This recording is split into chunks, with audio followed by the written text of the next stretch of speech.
dans la présentation du programme politique du Premier ministre, tout le monde est venu avec des a priori, y compris le Premier ministre. Vous comprenez? Tout le monde est venu avec des a priori.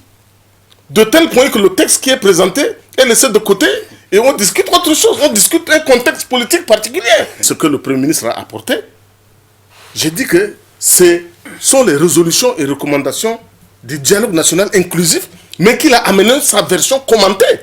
C'est ce que les autres n'ont pas compris. Il a amené simplement une version commentée. Il voudrait aller dans les détails pour que les gens comprennent.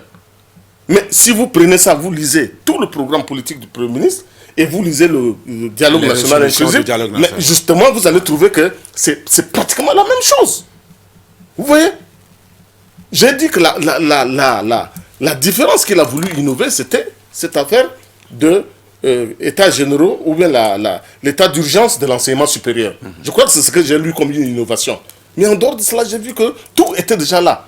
Maintenant, comme je vous ai dit, les conseillers ne se préoccupent pas à ça. Les conseillers se sont préoccupés de Masra, du 20 octobre. Et des transformateurs.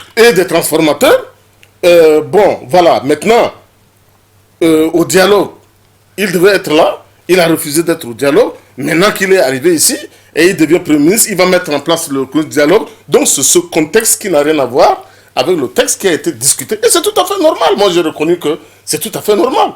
Lui aussi est venu avec cet a priori et a bien compris que les esprits sont surchauffés. Il y a des gens qui sont venus pour le règlement de compte.